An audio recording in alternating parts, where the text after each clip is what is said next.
মধ্যবিত্ত পরিবারের সন্তানকে আপনি গরুর গোস্ত দিবেন, তাও খাবে। ডাল ভাত দিবেন, তাও খাবে। কালায় রুটি দিবেন, তাও খাবে। পরোটা দিবেন, তাও খাবে। জাস্ট ভর্তা নাই, ডাল দিবেন, ভাত দিবেন, তাও খাবে। ওকে আপনি যেমনে রাখবেন তাতেই সে খুশি থাকবে।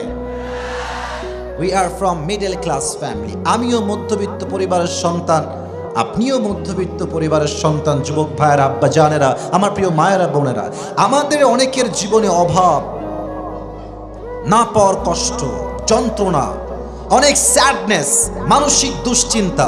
বলেন তো সবাই একবার জোরে সোরে, আছে না নাই? এই কোরআন যদি কেউ বোঝে, কেউ জানে, কেউ মানে, কেউ পড়ে, তার কি আর কোনো কষ্ট থাকতে পারে? আসতে হয়ে গেল যে সবাই বলেন, থাকতে পারে? এই কোরআনে সমস্ত কষ্টের সলিউশন দিয়েছে এক সত্তা। আওয়াজ দিয়ে বলেন তো তিনি কে? আমার আব্বাজান বামে অনেকে বসে আছেন, আপনাদের পায়ে আমার হাত আমি রাখলাম। আপনাদের পায়ে হাত রেখে একটা কথা বলতে চাই, আব্বাজান, আপনি যদি আপনার ছেলের চরিত্রকে ঠিক করতে চান, রাইট টাইমে, সঠিক বয়সে, অল্প বয়সে নিজের ছেলেকে ভালো দিনদার মেয়ে দেখে বিয়ে দিয়ে দেন। আপনি যদি আপনার ছেলেকে রাইট টাইমে বিয়ে না দেন, আপনার ছেলে যত জায়গায়, যত ঘাটে পানি খাবে, প্রত্যেকটার দায়ভার কিয়ামতে আপনাকে বহন করতে হবে। আব্বাজান, বিয়ে দিয়ে দেন আপনার ছেলেকে। হ্যাঁ, মুরব্বীরা একটা অবজেকশন দিবে যে হুজুর, আমার ছেলে তো এখনো কামাই করা শেখে নাই, ইনকাম করতেই পারে না আমার ছেলে। আপনি বলবেন, বাপ তুই বিয়ে কর, তোর বইয়ের জন্য 1 বছর, 1.5 বছর, 2 বছর যা লাগে আমি প্রোভাইড করব, বাট তুই বিয়ে করে হালালে আয়। তুই হারাম করবি আর আমি কেমন ধরা খাবো, এটা চুল পরিমাণ বরদাস্ত করা যাবে না। ঠিক আছে কিনা বলেন? আর মায়েদেরকে বলবো, ওদিকে অনেক বোনরা, এদিকে বোনরা আছেন, বিয়ের সময় টাকাওয়ালা টাকলাকে বিয়ে করা বাদ দিয়ে চরিত্রবান যুবক খুঁজে আপনাকে বিয়ে করতে হবে। অনেক মেয়ে টাকা পাইলে মুরব্বী না যুবক, মাথায় চুল আছে কিনা, they don't care about it. তারা কয় টাকা আছে যেখানে, আমিও আছি সেখানে।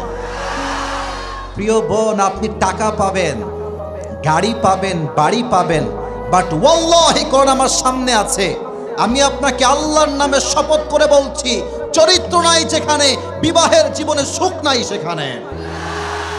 অনেক মেয়েদের দেখবেন চরিত্রবান, দাড়িওয়ালা, দিনদার ছেলে পছন্দ না, গাঞ্জাখোর দেখলেই এরা পছন্দ করে। এরা তখন বিয়ের পরে বাস খায়। কেমনে বাস খায় দেখেন, কথার পয়েন্ট বুঝবেন তাহলে তাফসীরের কথাগুলো আমি ভালো করে হাইলাইট করতে পারবো। যেই যুবক নিজের জীবনের মূল্যই বোঝে না, গাঞ্জা খেয়ে নষ্ট করে, ও তার বইয়ের মূল্য বুঝবে কেমন করে রে ভাই? প্রিয় বোন, ফাযফার বিদাতি দ্বীনি তারিবাত ইয়াদাক। Become successful by selecting the one who has religion, character and conduct. যদি আপনি বিয়ে করে সফল হতে চান, চরিত্রকে সবচেয়ে বেশি প্রায়োরিটি দেওয়া লাগবে। চরিত্রকে যে সবচেয়ে গুরুত্ব দিবে, তার বিবাহের জীবনকে সুখী করবে একজন, তিনি কে? আল্লাহ বোনদেরকে বোঝার তৌফিক দান করুক। আমরা সকলেই জবান খুলে পড়ছি আমিন। তাফসীরের আয়াত পেশ করছি। আয়াতটা হচ্ছে, আমার সঙ্গে সবাইকে পড়তে হবে। فإن مع العسر يسرا إن مع العسر। আচ্ছা, আমি আবার পড়ছি, আপনার জাস্ট শেষের শব্দটা বলবেন। فإن مع العسر, আর একটু জোরে, فإن مع العسر إن مع العسر। ট্রান্সলেশন কি, তর্জমা হচ্ছে, indeed with every hardship there is ease। আল্লাহ তাআলা বলছেন, প্রত্যেক কষ্টের সাথেই স্বস্তি রেখেছে এক সত্তা। আওয়াজ দিয়ে বলেন তো সবাই, তিনি কে? এই আয়াত জাস্ট আমরা অর্থ জানি, বাট এইটার ব্যাখ্যা আমরা অনেকেই জানি না। আমি যে ব্যাখ্যাগুলো এখন পেশ করছি, মুরব্বীরা, আব্বাজান আপনারা আমার চোখে চোখ রাখেন, আব্বাজান যারা আছেন, আর যুবকরা আমার কথা এমনি বুঝবে, কারণ এরা আমাকে অনেক আগে থেকে মনে হয় চেনে। আশা রাখছি তোমরা হালকা মনোযোগ দিলে আমার কথা বুঝে আসবে। আচ্ছা, আমার কথা কি বোঝা যায়? আমি কিন্তু I brought up in Rajshahi. It has been a long time যে আমি রাজশাহীতে ছিলাম, থাকতে হয়। রাজশাহীর সঙ্গে আমার একটা সম্পর্ক ভালো। আর রাজশাহীতে যতগুলো জেলা আছে, মিডিয়ার সামনে মিথ্যা বলার কোনো চান্স নাই। রাজশাহীতে যত জেলা আছে, আমার সবচাইতে ফেভারিট, সবচেয়ে পছন্দের জেলার নামই হচ্ছে চাপাই জেলা। এখানে আসলে ওয়াজ করে যে কি শান্তি লাগে আপনি বিশ্বাস করবেন না। প্রত্যেকটা যুবক, প্রত্যেকটা মুরব্বীর গর্জন শুনলে মনে হয় বীর পুরুষগুলো আমার সামনে বসে আছে এরা। এই আয়াতের মোট 4টা ব্যাখ্যা দিব, বলেন সবাই কয়টা? চিৎকার করব না, ঠান্ডা মাথায় বলছি। আর একবার প্রশ্ন করছি, এই আয়াতের মোট কয়টা ব্যাখ্যা দিব? 4টা। তাকান আয়াতটা বোঝেন। আল্লাহ তাআলা বলছেন ফাইন্না মাআল উসরি ইউসরা, ইন্না মাআল উসরি ইউসরা। এই ওদিকে তাকাও না, এদিকে তাকাও। আশ্চর্য কথা, ওইদিকে কিছু না, এদিকে তাকাও। এখানে আল্লাহ তাআলা আয়াতটা শুরু করেছেন আল উসর, কষ্ট দিয়ে, দুঃখ দিয়ে, হতাশা দিয়ে, কিন্তু আয়াতের শেষ শব্দ হচ্ছে স্বস্তি দিয়ে। কিন্তু আপনি যদি অ্যারাবিক গ্রামাটিক্যাল রুল অনুযায়ী দেখেন, আরবি যেই ব্যাকরণগত দিক আছে, সেই দিক থেকে এই বাক্যের শুরু হচ্ছে, মুবতাদা হচ্ছে ইউস, স্বস্তি। বাহ্যিকভাবে শব্দটা শুরু হয়েছে কষ্ট দিয়ে, বাট গ্রামার অনুযায়ী এর শুরুটা হচ্ছে স্বস্তি। এর কারণটা কি? আল্লাহ তাআলা চান যে মানুষ যেন তার জীবনের কষ্টের দিকে না তাকিয়ে স্বস্তির দিকে ফোকাস করে। আচ্ছা, চাপায়ের শিবগঞ্জের ভাইয়েরা আমাকে একটা উত্তর দেন, রানিং যেই মাস চলছে এই মাসটার নাম কি অক্টোবর না নভেম্বর? আজকে কয় তারিখ? বলেন সবাই কয় তারিখ? একটা প্রশ্ন করছি মুরব্বী আব্বাজান, আপনারাও বলবেন, আপনারাও বলবেন, বুঝে বলবেন। এই 16 দিনে আপনি কয়দিন না খেয়েছিলেন একটু বলেন তো দেখি, বলেন। না খেয়েছিলেন কোনোদিনও?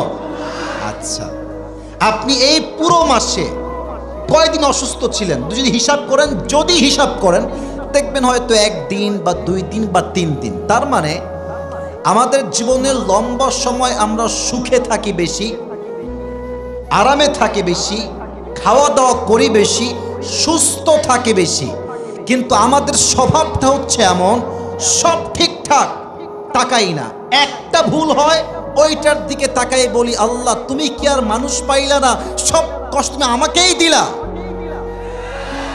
মানে এত যে কিছু আছে তাকায় না, খালি কষ্টের দিকে তাকায়। আচ্ছা আচ্ছা, এই টিস্যুর রংটা কি? কোন কথা কোন, এটা কি? সাদা।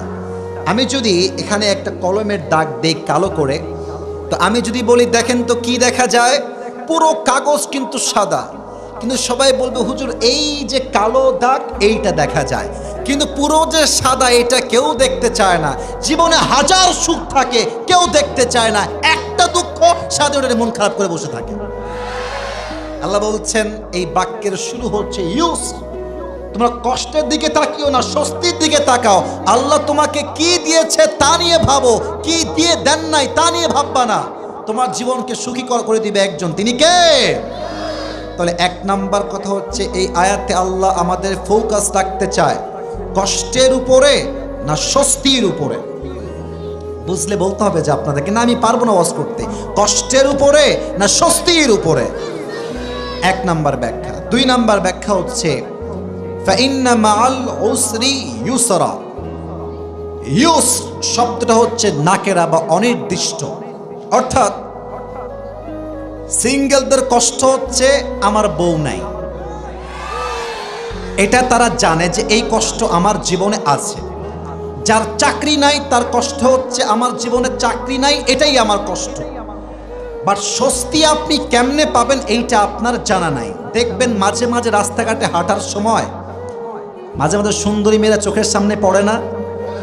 কিছু যুবক একবার দেখলে আর চোখ নামাইতেই চায় না।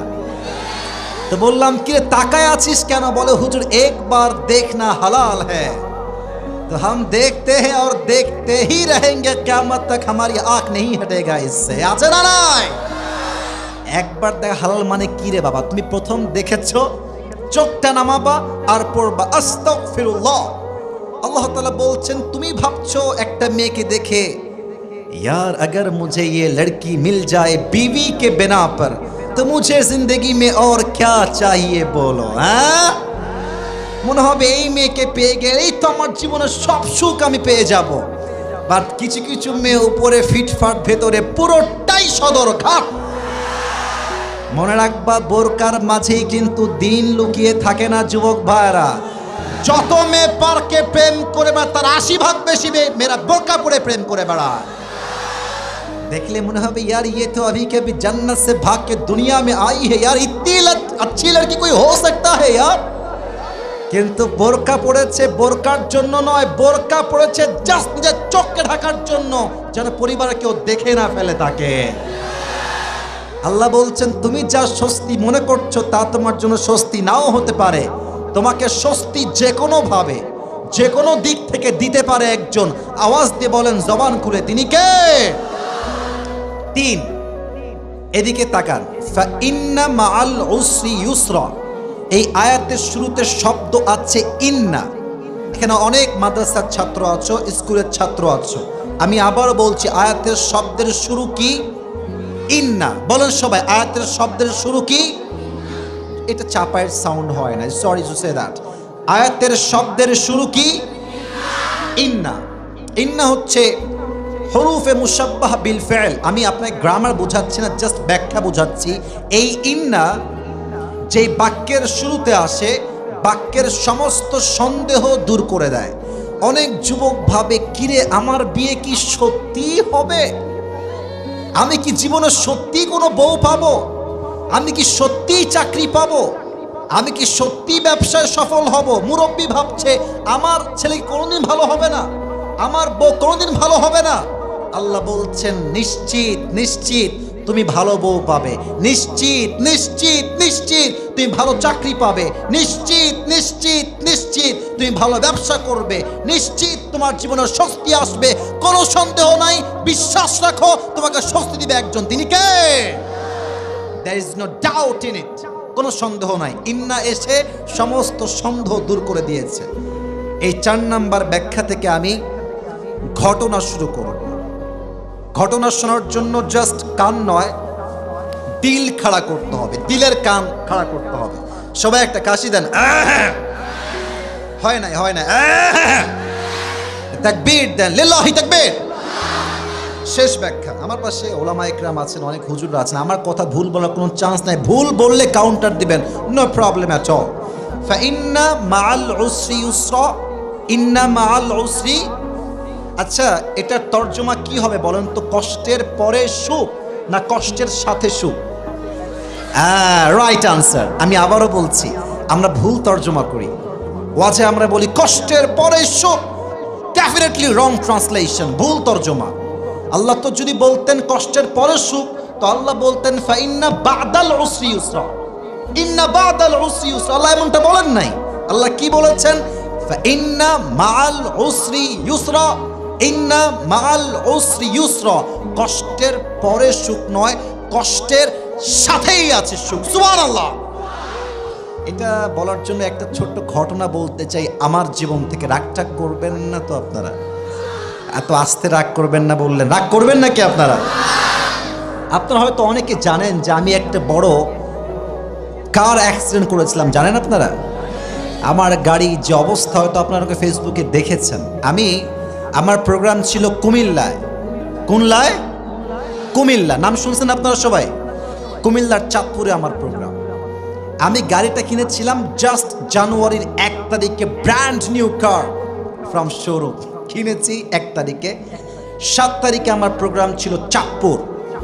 And I was coming back from Chandpur to Comilla main city. ফিরে আসছিলাম যখন, এই আপনাদের যে রাস্তা এরকম তিরিং বিরিং রাস্তা না, এটা এই যে আসলাম আমি, একবার এদিক আর একবার এদিক, বোঝা বড় দায়। তো প্রোগ্রাম করে I was coming back to Comilla main city, আমার হোটেলে আসছিলাম। তা আমার ড্রাইভার গাড়ি চালানোর সময় আবেগ কাজ করেছে, বিবেক কাজ করে নাই। ছোট্ট রাস্তা, গাড়ি চলছে 80-তে, 90-এ গাড়ি চলছে। তো গাড়িটার রাস্তা হচ্ছে এই রকম, আমার হাত কি দেখা যায়? আরে ইয়ার বাদ করো, দেখা যায়? যাচ্ছে গাড়ি এমনে, গাড়ি টার্ন নেবে ডান দিকে। আচ্ছা, যারা আপনারা ভ্যানে চড়েন, বাইক চালান, অথবা গাড়িতে কখনো চড়েছেন, বাসে বা কারে, যেখানেই হোক, গাড়ি যদি যায় 80-তে, আর যেতে হবে ডান দিকে, আপনি কি ঠাস করে গাড়ি ঘুরাইতে পারবেন? পারবেন না। ঘুরাইলেই বুঝবেন বাস কারে কয়। তা আমার ড্রাইভার সাহেব ঘুরিয়েছেন 80তেই গাড়ি। তা আমার আর ডান দিকে যাওয়া হয়নি, আমি সোজা খালে চলে গিয়েছিলাম, সোজা খালে। তো প্রিয় ভাইরা, আপনি আমার কথায় হাসবেন না, আমার কথার মূল পয়েন্ট বুঝবেন। আমি সেই দিন সিট বেল্ট বাঁধে না, কারে সিট বেল্ট আছে না, আমি বাঁধি নাই, এমনি বসে আছি এমনি। আর গাড়ি যখন ধাক্কা খেয়েছে, look at my right hand, আমার ডান হাত দেখেন, গাড়ি ছিল এমনে, যখন ব্রেক করেছে গাড়িটা গেছে উল্টায়, একবার উল্টায় সোজা হয়েছে, অ্যান্ড সেকেন্ড টাইম আবার সিধা, থার্ড টাইম আবার উল্টা, এরপরে সিধা হয়ে পড়েছে পানির নিচে। আমি বললাম এটা কি হইল, আমি কোথায় আসলাম? আর দেখছি তল থেকে পানি উঠতে শুরু করেছে অলরেডি। আমার সামনে একজন ক্যামেরাম্যান ছিল, আমার ছেলের নাম হচ্ছে তানভীর। ও মানে হ্যাপা চাকা খেয়ে গেছে, হোয়াট হ্যাপেন, কি হইল এটা, কোথায় ছিলাম কোথায় আসলাম রে। এমনি বাম হাত দিয়ে ধরে আপনার যে গ্লাস থাকে সামনের ভেঙে ফেলছে, আর ওই গ্লাস দিয়ে লাফ মেরে বের হয়ে গেছে, আর ভেতর দিয়ে পানি ওঠা শুরু করেছে। তবে হ্যাঁ, চাপায়ের শিবগঞ্জের ভাইয়ের একটা কথা না বললেই নয়, যে অ্যাক্সিডেন্ট আমার গাড়ির সাথে হয়েছে, সামনের গ্লাস নাই, উপরের ছাদ নাই, বামের গাড়িই নাই, আমার গাড়িই নাই, কিছুই নাই। হিসেবে কথা ছিল এই রকম যে 7জন লোক জায়গায় স্পট ডেথ হওয়ার কথা, জায়গায় শেষ হয়ে যাওয়ার কথা। এই যে এখন আসলাম মাহফিলে আপনাদের শিবগঞ্জ থেকে, একজন লোক পড়ে রাস্তায় মরে আছে, এখনই দেখে আসলাম, খবর পাবেন আজকে আপনারা সবাই, একদম লাশ রাস্তায় পড়ে আছে।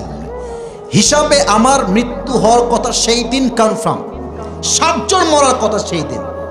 কষ্ট আর স্বস্তি কোথায় ভালো করে দেখেন, কষ্ট এক জায়গায়, ইস রে, ব্র্যান্ড নিউ কার 50 লাখ টাকা দাম বাজারের রেটে কিনলাম, জাস্ট 7 দিন হলো, ভেঙে গেল, শেষ হয়ে গেল, স্বপ্ন চুরমার হয়ে গেল। স্বস্তি কোথায়? কাঠটা ধ্বংস হয়ে শেষ হয়ে গেছে, বাট আমার গায়ে চুল পরিমাণ কোনো আঘাতও লাগে নাই। আলহামদুলিল্লাহ। তো আপনারা পড়লেন না মন খুলে ভাইয়েরা? আচ্ছা বলেন তো, আমি যদি মরে যেতাম এই কারের কোনো দাম থাকতো? আরে বেটা, বেঁচে আছি, একটা কিছু তো কি হয়েছে, আগামী তো BMW তো কিনতে পারবো যুবক ভাইয়েরা।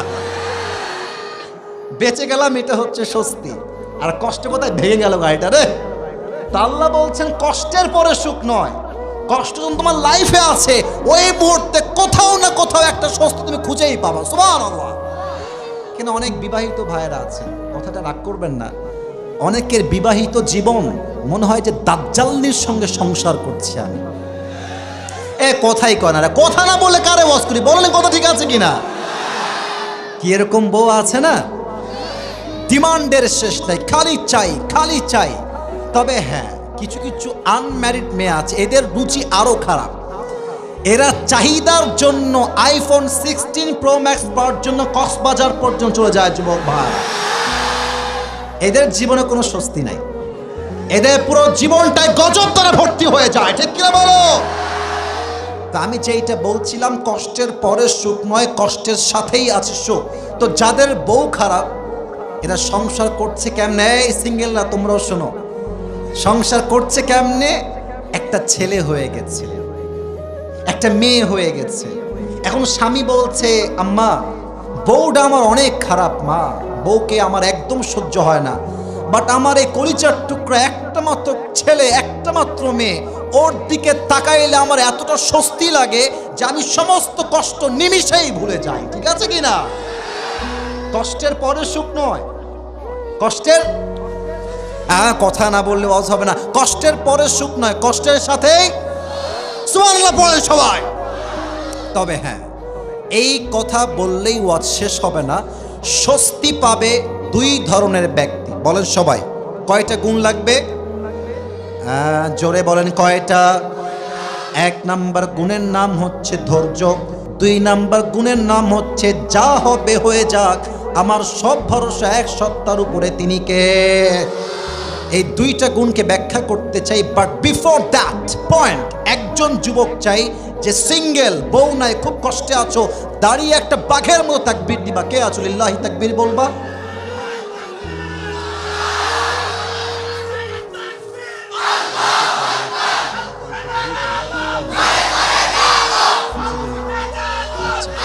শেষে দিও, শেষে দিও।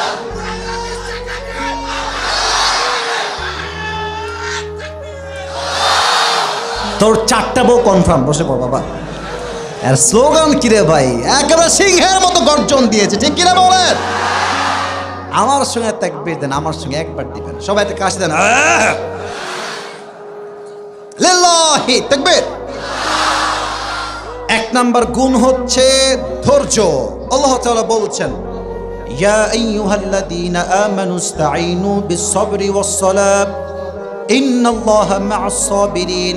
হে ঈমানদারেরা, তোমরা রবের কাছে সাহায্য চাও 2টা জিনিস দিয়ে। 1 নাম্বার হচ্ছে নামাজ, 2 নাম্বার হচ্ছে ধৈর্য। যেই বান্দা নামাজ দিয়ে ধৈর্য দিয়ে আল্লাহর কাছে সাহায্য চায়, তাকে আল্লাহ গায়েবীভাবে সাহায্যের হাত বাড়িয়ে দেয়। কোন সুবহানাল্লাহ। আচ্ছা বলেন তো, নবীজির বউ ছিল মোট কয়টা? হ্যাঁ, রাইট আনসার। বলেন সবাই, কয়টা? নবীজির প্রথম বউয়ের নাম কি ছিল? কে বলতে পারে?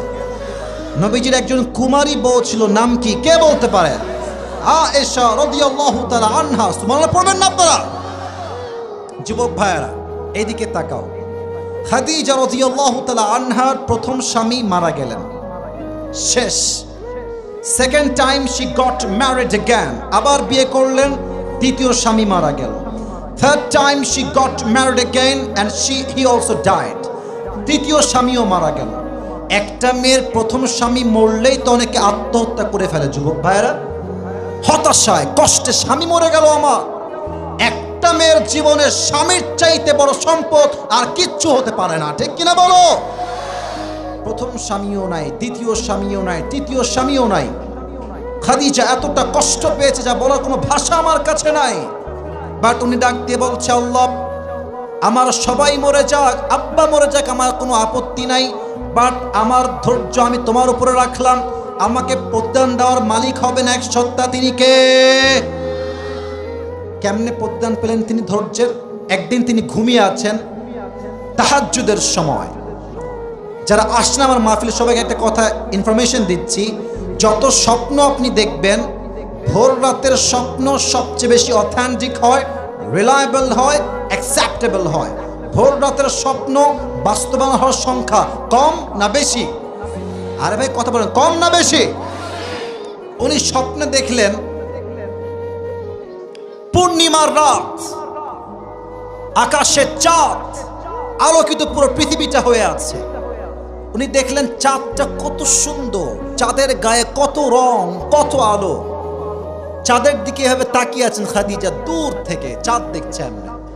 হঠাৎ দেখছে চাঁদটা আকাশ থেকে জমিনে তার বুকের দিকে নেমে এসেছে। আর স্বপ্ন দেখে ঘুম ভেঙে গেছে। আমি কি স্বপ্ন দেখলাম? এইটা চাঁদ ভাঙলো কেন? What is the explanation of this dream? মা তাবিরু হাদাল হুল, স্বপ্নের ব্যাখ্যা কি হবে? তার চাচা ওয়ারাকা বিন নাফিলের কাছে তিনি গেলেন, বললেন, চাচা আমি স্বপ্নে দেখলাম চাঁদ আকাশ থেকে আমার বুকের দিকে নেমে আসছে ভেঙ্গে ভেঙ্গে, এই স্বপ্নের ব্যাখ্যা কি হবে? তার চাচা ওয়ারাকা বিন নাফিল তাওরাত খুললেন, ইনজিল খুললেন, এবার ডাক দিয়ে বলছেন, খাদিজা তোমার জন্য বিশাল একটা সুসংবাদ আমার কাছে আছে। কি সুসংবাদ? What is the good news? সংবাদটা কি আমার জন্য বলুন আমাকে এখন এই মুহূর্তে। তার চাচা বলছে, খাদিজা এই স্বপ্নের ব্যাখ্যা হলো এই যুগের শেষ নবী মুহাম্মদুর রাসূলুল্লাহ সাল্লাল্লাহু আলাইহি ওয়াসাল্লামকে আল্লাহ তাআলা তোমার স্বামী হিসেবে এবং তোমাকে তার প্রথম স্ত্রী হিসেবে কবুল করতে চলেছে। সুবহানাল্লাহ। চাপায়ের শিবগঞ্জ সুবহানাল্লাহ হয় নাই, এবারও হয় নাই, এবারও হয় নাই, পড়েন সুবহানাল্লাহ। আচ্ছা, একটা মেয়ে যদি জানতে পারে যে আমার স্বামী পৃথিবীর সবচেয়ে চরিত্রবান স্বামী হবে, সে কি কষ্ট পাবে না সুখ পাবে? সে কি কষ্ট পাবে না স্বস্তি পাবে? স্বস্তি পেলেন যে আমার স্বামী হবে শেষ নবী মুহাম্মদুর রাসূলুল্লাহ সাল্লাল্লাহু আলাইহি ওয়াসাল্লাম। খুশি মনে বাসায় ফিরে আসছে। And she was waiting for the last messenger when he will come in her life. Khadija অপেক্ষায় আছে কখন আমার নবী আমার জীবনে স্বামীর রূপে আসবে। একদিন খাদিজা বাসায় বসে আছেন চুপচাপ হয়ে, একজন যুবক আসছে তার একজন দাসীর সাথে। তো বলছে কে আসছে? বলছে অমুক জায়গা থেকে একজন যুবক আসছে, ইসমুহু মুহাম্মদ। সে সবচেয়ে বিশ্বস্ত যুবক, যে তার কাছে সম্পদ রাখে, কখনো তাই কেউ ঠকায় না। সুবহানাল্লাহ পড়বেন না আপনারা সবাই? তো বলছে সে কে, আমি একটু দেখি তো দূর থেকে। তো আমাদের যাদের বাসা আছে ওইদিকেও বাসা এদিকেও বাসা আছে, বাসায় এক রুম আর এক রুম, মাঝে মাঝে গেটও থাকে জানালাও থাকে, থাকে না? থাকে না জানালা? আবার দেখবেন অনেকের বাসা হচ্ছে এইটা, এটা হচ্ছে রাস্তা, দেখবেন রাস্তার পাশেই বাসা জানালা আছে। চাপায়ের শিবগঞ্জের ভাইয়ারা আছে না? জানালা যদি কেউ খুলে রাখে বাহির থেকে কে আছে ভেতরে দেখা যায় না, যায় না, যায় না। তো খাদিজা বলছে আমি দেখবো কে আসছে আমার বাসায় ব্যবসার মূল ধন নিতে। যখনই জানালা খুলে একটা ঝলক নবীর চেহারায় চোখ পড়েছে, তার চেহারা, তার স্ট্রাকচার, তার দেহের গঠন, তার লাবণ্যময় চেহারা, লম্বা নাক, তার গায়ের রং, তার হাইট, তার চুল, তার দাড়ি, তার বিউটিনেস, তার হ্যান্ডসামনেস, তার আদর্শ দেখে, চেহারা দেখে, তার আচরণ দেখে খাদিজা আগেই বুঝে গিয়েছে এটাই হচ্ছে শেষ নবী মুহাম্মদ সাল্লাল্লাহু আলাইহি ওয়াসাল্লাম। সুবহানাল্লাহ পড়েন সবাই। কিন্তু ভাই, বেড়া মানুষের লজ্জা কম, বেড়ি মানুষের লজ্জা বেশি। আমি একটু ফ্র্যাঙ্কলি বললাম, রাগ করবেন না, বেড়ি মানুষের লজ্জা আসলেই বেশি। এটা বাই বার্থ, জন্মগত। দেখবেন যে রাস্তায় একটা মেয়ে পছন্দ আপনার হয়েছে, ঠিক আছে বলবো আজকে পছন্দ তোমার আমার হয়েছে, তোমার আমি বিয়ে করব। আমরা চাইলে বলতে পারি মোটামুটি লেভেলে, তবে অনেক যুবকেরও লজ্জা অনেক বেশি এখানে। কথা বলো ঠিক আছে কিনা? আমরা তাও বলতে পারি, বাট মেয়েরা সহজে বলতে চাইলেও পারে না। তো খাদিজা কেমনে মুহাম্মদ সাল্লাল্লাহু আলাইহি ওয়াসাল্লামকে প্রস্তাব দিবেন? She was confused about it. ভাবছে কেমনে দেওয়া যায়। তো উনি ভেবেছেন একটা ঘটক পাঠাবো আমার পক্ষ থেকে, আমার এক দাসীকে ডেকেছে, বলছে এই নাও গোস্ত খাও, গরুর গোস্ত খাও, মুরগির গোস্ত খাও, সব খাওয়াচ্ছে। তো দাসী বলছে কি ব্যাপার, এত খাওয়াও কেন আমাকে, কি কাহিনী বলবো? তো মতলব একটা আছে না? আরে কথা বুঝলে কোন মতলব একটা আছে না? খাদিজা ইচ্ছা মতো খাওয়াইছে, টাকা দিয়েছে, হাদিয়া, গিফট, জামা, এর কোপায় ফেলছে হাদিয়া দিয়ে। এবার বলছে কি কাজ, কাজটা বলা। তো বলছে যে ওই যে রুমে যুবকটা বসে আছে না, বলছে আমি ওনাকে বিয়ে করতে চাই, কিন্তু প্রস্তাবটা আপনি আমার পক্ষ থেকে দিবেন। তো মুরব্বীরা রাগ করবেন না, মুরব্বীদের অভিজ্ঞতা আমাদের চাইতে 1000 গুণ বেশি। দেখবেন যুবক যখন বিয়ে করে, বিয়ের সময় মুরব্বী দাদাকে থাকলে নিয়ে যাবেই যাবে, ঠিক আছে কিনা? কারণ আমরা যা ধরতে পারি না মেয়ের বংশ দেখে, দাদারা, নানারা, চাচারা এক চোখ দেখলে, একবার কথা বললে ফ্যামিলির ব্যাকগ্রাউন্ড তারা বুঝে ফেলে, ঠিক কিনা বলে? তো ওই মহিলা চালাক ছিল, বলছে খাদিজা তোমার পছন্দ হয়েছে, that's fine, no problem, but আমি যদি এখনই প্রস্তাব দেই তবে সমস্যা আছে, এটা নেগেটিভিটি তৈরি হবে। কারণ কি, সে আসছে ব্যবসার জন্য, সে বিয়ের জন্য আসে নাই। তুমি তাকে সম্পত্তি দিয়ে দাও, মূলধন দাও, সে ব্যবসা করুক, ফিরে আসুক, তারপরে প্রস্তাব দেওয়া যাবে। তাই হলো, ব্যবসা হলো। খাদিজার থেকে মুহাম্মদ সাল্লাল্লাহু আলাইহি ওয়াসাল্লাম যেই পরিমাণ সম্পদ নিলেন ব্যবসার জন্য, তার দ্বিগুণ পরিমাণ লাভ করে আবার তাকে ফিরাই দিলেন। সুবহানাল্লাহ। এবার প্রস্তাব দেখেন যুবকরা, মায়েরা, বোনেরা, কানটা খাড়া করবেন এই হাদিসের এই পয়েন্টে। এটা আমাদের প্রবলেম তো, তাই বলছি। খাদিজার দাসী আসছে নবীজির কাছে অ্যাজ এ ঘটক হয়ে আসছে। এসে বলছে কেমন আছেন? নবীজি বলছে আলহামদুলিল্লাহ ভালো আছি, শরীর স্বাস্থ্য ভালো। বলছে হ্যাঁ সবই ভালো। বলছে আপনি কি বলবেন, মূল কথা বলেন। তো মহিলা তো একটু লজ্জা পাচ্ছে, তবুও সব লজ্জা কাটিয়ে সিস্টেমে, ওই যে বলে না ঝোপ বুঝে কোপ মারে, মুমিন জায়গা মতো কাজ করে, ঠিক কিনা বলে?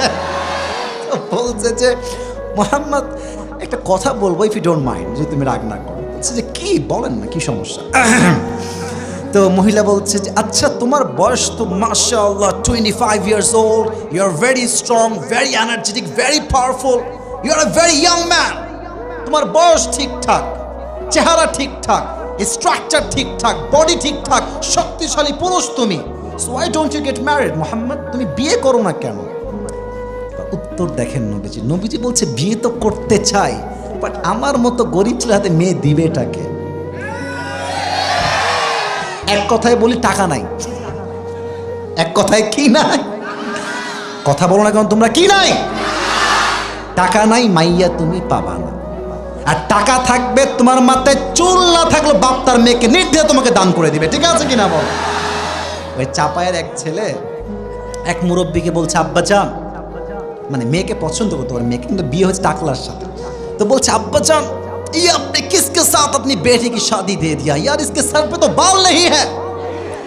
तो अब्बा बोलছে बेटा सर पे बाल नहीं है तो क्या हुआ, जेब में माल तो है ना। তো নবীজি বলছে আমার কাছে টাকা নাই, বাড়ি নাই, গাড়ি নাই, ঘর নাই, আমার কাছে মেয়ে বিয়ে দিবে কোন বাপ? এবার মহিলা ঝোপ বুঝে কো, আরে মোহাম্মদ নো টেনশন, আরে কোনো টেনশন নাই, আমার কাছে এমন এক পাত্রীর সন্ধান আছে যাকে বিয়ে করলে তোমার মোহর দেওয়া লাগবে না, কাপড় দেওয়া লাগবে না, ঘর দেওয়া লাগবে না, সম্পত্তি দেওয়া লাগবে না, জামা দেওয়া লাগবে না, ভরণ পোষণ দেওয়া লাগবে না, বরং তাকে বিয়ে করলে তোমার যা যা লাগবে সেই তোমাকে সব দিবে। সুবহানাল্লাহ নাই? নবীজি বলছে how come it possible, is this really possible? লা মুহাল, এরকম মেয়ে তো এই তল্লাটে কেউ নয়। নাসমুহা, what is the name of that woman, what is the name of that girl, ওই মেয়েটার নাম কি আমাকে বলেন। এবার ওই মহিলা একটু মাথা নিচুর দিকে রেখে নিচের দিকে মুচকি হাসি দিয়ে বলছে ইসমুহা খাদিজা। নবীজির চেহারাতে অটোমেটিক মুচকি হাসি আসছে কেন? কারণ নবীজি আগের থেকেই খাদিজাকে মন থেকেই পছন্দ করতেন। সুবহানাল্লাহ। কিন্তু প্রস্তাব দিচ্ছে না কেন? উনি হচ্ছেন বড়লোক ঘরের মেয়ে, আমি হলাম গরিব ঘরের ছেলে। ভাইয়েরা একটা বাস্তব কথা বলে ফেলি আজকে, বড়লোক ঘরের ছেলে গরিব ঘরের মেয়েকে বিয়ে করতে পারে, বাট বড়লোক ঘরের মেয়ে কখনো গরিব ছেলেকে বিয়ে করতে চায় না। যুবক ভাইয়েরা, মানি ফ্যাক্ট, টাকার বিষয়। আমরা যুবকরা টাকা চাই না, আমরা মেয়ের সতীত্ব চাই, আমরা মেয়ের পবিত্র চাই, আমরা মেয়ের চরিত্র চাই। যুবক ভাইরা ঠিক কিনা বলো? বাট অনেক মেয়ে আছে চরিত্র দেখে না, সতীত্ব দেখে না, সম্মান দেখে না, ফ্যামিলি ব্যাকগ্রাউন্ড দেখে না, টাকা থাকলে ছেলের ঘাড়ে তারা ঝুলে পড়ে। যুবক ভাইরা ঠিক কিনা বলো? But I don't measure every girl equally, সব মেয়ে একরকম নয়।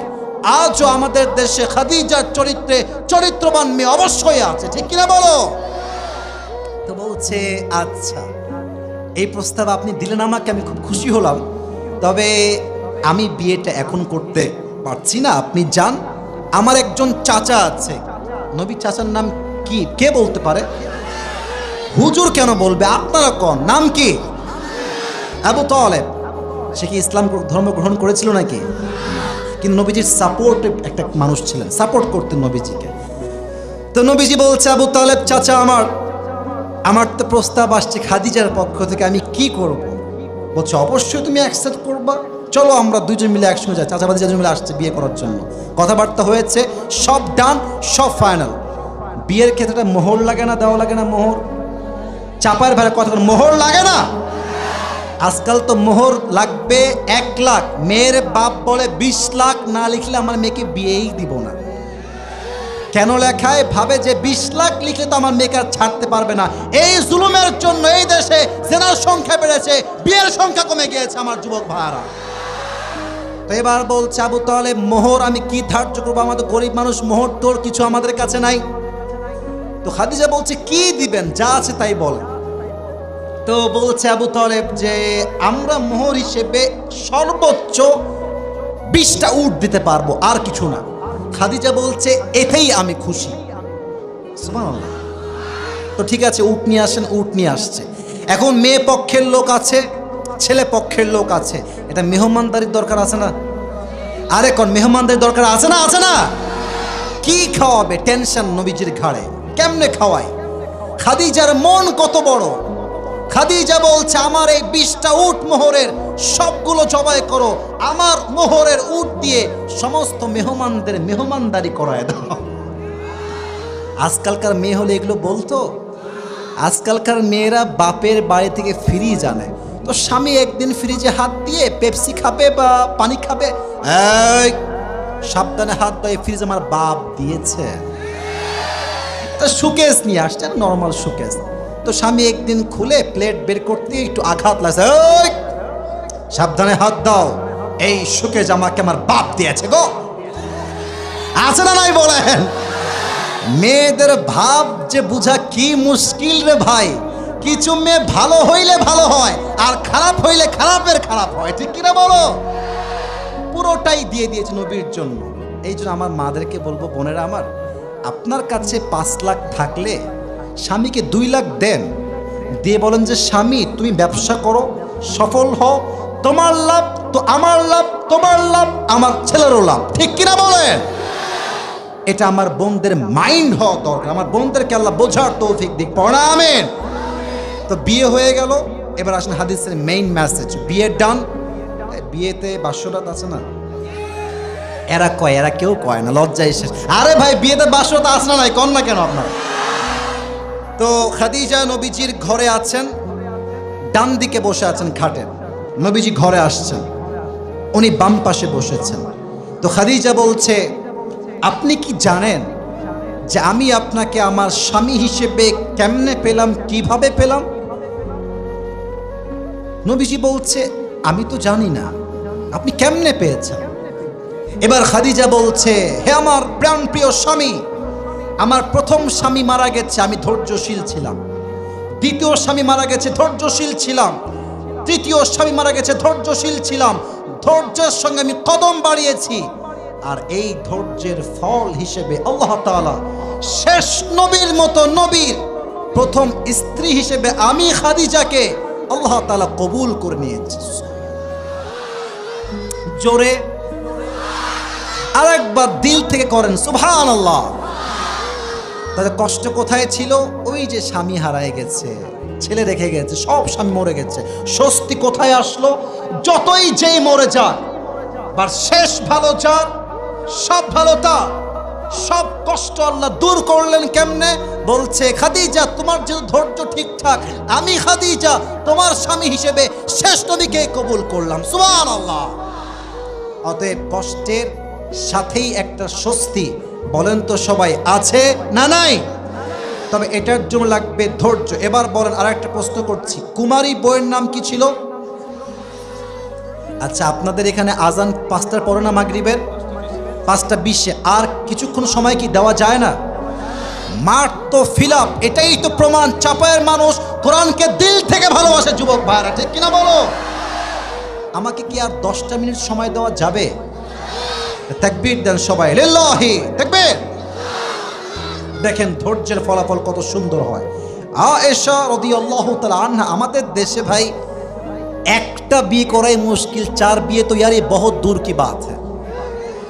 আমার নবীজির 11 জন বউ, তিনি 11 জনকে এমন ভাবে হক আদায় করেছে যে একটা বউ কখনো অভিযোগ করার কোনো সুযোগ খুঁজে পায় নাই। সুবহানাল্লাহ। আপনারা কি লটারি বোঝেন? লটারি, আচ্ছা এটা হচ্ছে একটা বক্স, তাই না? আচ্ছা, এটা একটা কাগজ, একজনের নাম লিখলাম, জানি আপনার জানেন, তো বুঝাচ্ছি হাদিসের জন্য। আর একজনের নাম লিখলাম, আচ্ছা আর একটা টিস্যু নেই, আর একজনের নাম দেখলাম, 3টা নাম হলো, রাখলাম বাটিতে এমনি।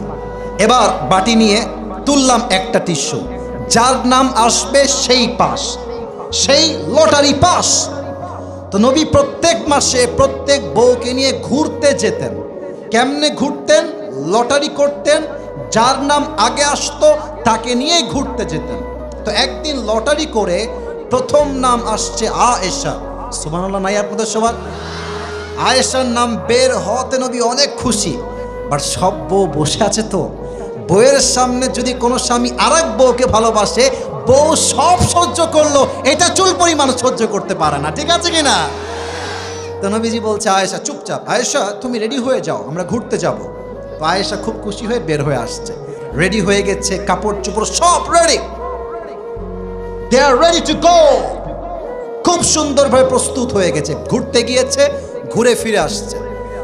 তো দেখবেন আপনাদের এলাকায় ভ্যান আছে, দেখবেন যে ভ্যানে মোটা লোক বসলে মনে হবে টায়ারটা ব্লাস্ট হইল বলে, আর চিকন লোক বসলে দেখবেন ভ্যানওয়ালা এমন ভাবে ভ্যান চালায় মনে হয় ভ্যানে কেউ বসেই নাই।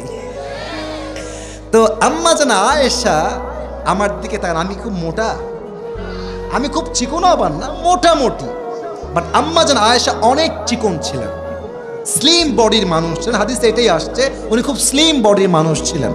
তো যখন ফিরে আসবেন রাস্তায় 1 নম্বরের চাপ দিয়েছে, আমি ব্যাখ্যা দিচ্ছি না, 1 নম্বরের চাপ। তো ইস্তেনজার জন্য উনি বললেন উটের যে পালকি, বললেন স্টপ, থামো, আমাকে আমার প্রয়োজন পূরণ করতে দাও, আমি আবার ফিরে আসছি। তো উনি উটের পালকি থেকে নেমে গিয়েছেন হাজত সারতে, ইস্তেনজা বা 1 নাম্বার করতে।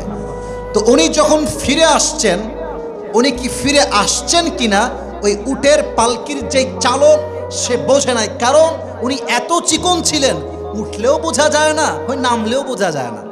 তো আয়েশা আসার আগেই ওই লোক চলে আসছে, ভেবেছে আয়েশা উঠে গেছে। আয়েশা দেখছে সে উটের পালকি আর নাই, পুরো মরুভূমি, কেউ নয়। এবার আয়েশা একটা চাদর বিছিয়ে চাদর মুড়ি দিয়ে ঘুমায় গেছে। নবীজি বাসায় যাওয়ার পরে জানতে পেরেছেন খাদিজা আয়েশা ইজ মিসিং, উনি আসেন নাই। তো একজন সাহাবী তাকে বললেন যাও তুমি আয়েশাকে গিয়ে উটের হাওদাজ বা পালকিতে করে আমার বাসায় নিয়ে আসো। তো ওই সাহাবী বের হয়ে গেলেন, মরুভূমিতে আসলেন, দেখলেন যে একটা ছোট্ট চাদর এমনি লম্বা হয়ে আছে, কেউ একজন মুড়ি দিয়ে শুয়ে আছে। তো উনি এসে নাম ধরে ডাকলে বেয়াদবি হবে, তাই তিনি একটা সাফওয়ান বিন মুআত্তাল, তাই না, এটা কাশি দিলেন। আয়েশা উঠলেন, উঠে বসলেন পালকিতে, ফিরে আসলেন বাসায়। কিন্তু যারা মুনাফিক তারা সুযোগ পেয়ে গেল, তারা বলল, আপনার নাউজুবিল্লাহ জোরে বলবেন, তারা প্রচার করলো কি যে আয়েশা এই যুবকের সঙ্গে ফিরে আসার সময় জেনা করে বাসায় ফিরে আসছে। আরেকবার বলেন নাউজুবিল্লাহ, নাউজুবিল্লাহ। আচ্ছা, চাপায়ের শিবগঞ্জের ভাইয়েরা, আয়েশার মতো একজন মহিয়সী জান্নাতি নারী কোন পুরুষের সঙ্গে ব্যভিচারে লিপ্ত হতে পারে? Do you believe that? আপনার কি বিশ্বাস হয়? কিন্তু অনেক মুসলমানরা বিশ্বাস করে ফেলে। এর দ্বারা প্রমাণ কি হলো? বিপদ আসলে আশেপাশের অনেক আপন মানুষের চিরচেনা রূপটা পরিবর্তন হয়ে যায়। এখন তো বলবে তোমাকে অনেক ভালোবাসি গো, তোমার যা লাগবে আমাকে বলিও গো। যখন বিপদে পড়বা হারিকেন দিয়ে কাউকে খুঁজে পাবা না যুবক ভাইরা, বাপ মা ছাড়া। তো আয়েশা বুঝে গেলেন যে আমার বিরুদ্ধে সবাই চলে গিয়েছে। হাদিস লম্বা, শর্টকাটে বলছি। এবার নবীজি আসছে, এসে বলছে আয়েশা তোমার যদি কোনো অন্যায় হয়ে যায়, কোনো জুলুম যদি হয়ে যায়, আল্লাহ বড় রহমান, আল্লাহ বড় দয়াময়, তুমি আল্লাহর কাছে ক্ষমা চেয়েও নাও, আয়েশা তোমাকে মাফ করে দিবে। এই কথা শুনে আয়েশার মাথা গেছে ঘুরে। নবী হে, আপনি আমাকে বিশ্বাস করেন না যে আমি জিনা করি নাই? আপনি আমাকে পাপী মনে করছেন? ইয়া মুহাম্মদ, হে আমার স্বামী সাল্লাল্লাহু আলাইহি ওয়াসাল্লাম। নবীজি বলছে না না, যদি অন্যায় হয় তুমি ক্ষমা চেয়ে নিও। এবার আয়েশা বললেন আমাকে যে যা বোঝা লাগবে বুঝে নিক, আমার ধৈর্য একমাত্র আমার রবের উপরে, তিনি আমার জন্য সঠিক ফয়সালা করে দিবে, ঠিক কিনা বলে? ধৈর্যের সঙ্গে স্থির হয়ে বসলেন। ফলাফল কি হলো? তার সতীত্ব যে পবিত্র, আবার আই রিপিট এগেন, আমি আবার বলছি, আয়েশার চরিত্র যে পবিত্র, আল্লাহ তার ধৈর্যের ফলাফল হিসেবে তার সতীত্বের পবিত্রতা ঘোষণা দেওয়ার জন্য জিবরাইলের মাধ্যমে কোরআনে আয়াত নাজিল করে দিলেন। সুবহানাল্লাহ। তো চাপায়ের সুবহানাল্লাহ হয় নাই? আরেকবার দিল থেকে কোন সুবহানাল্লাহ। অতএব যত কষ্ট আসুক ধৈর্যের সঙ্গে সামনে এগিয়ে যাও। ফাইন্না মাআল উসরি ইউসরা, ইন্না মাআল উসরি ইউসরা। Indeed with every hardship there is ease. কষ্টের সাথে স্বস্তি হবে তখন, বান্দা ধৈর্যশীল হবে যখন, ঠিক কিনা বলে? আল্লাহ তাআলা আমাদের সবাইকে ধৈর্যশীল হওয়ার তৌফিক দান করুক। সকলেই আমরা জবান খুলে পড়ছি আমিন। মুরব্বি মুরব্বি, একজন মুরব্বি পেছন থেকে উঠে গেছে, কেউ যাবেন না। আমরা কি সবাই দোয়া করে যেতে চাই না? শুনি নাই, চাই না চাই না চাই না। আপনারা থাকবেন, আমি ওয়াদা করছি আমি যাওয়ার সময় সবার সঙ্গে হাত মিলাবো গাড়ির উপর থেকে। যদি আপনারা উঠে যান আমি কারোর সঙ্গে হাত মিলাবো না। আমার খুবই জ্বর গায়ে, কণ্ঠ শুনেই বুঝতে আমি খুব অসুস্থ আছি আজকে। অতএব আমার কথা রাখেন, আমি আপনাদের কথা রাখবো। আমার কথা একটা, আসছে নিজের ইচ্ছায়, বাট যাবেন দোয়া শেষ করে, ঠিক কিনা বলেন যুবক ভাইয়ারা? তাহলে আমি বলেছিলাম 4টা ব্যাখ্যা আমি রিপিট করছি। টুপি যারা পেতে চাও রেডি হয়ে যাও, সবাই একটা তাকবীর দেন, লিল্লাহি তাকবীর। না সাউন্ড হয়নি। ওই যে যুবক দাঁড়িয়েছিল না, তুমি একজন দাঁড়িয়েছিল ওখানে, তাকবীর দাও দেখি, তুমি কে আছো ওখানে? হ্যাঁ তাকবীর দাও।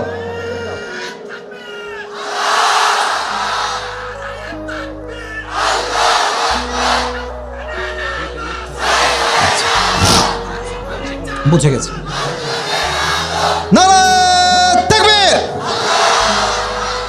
এদিকে তাকান, যদি কেউ উঠে যায় ওরে লুঙ্গি টাইনা ধরে বসাই দিবেন।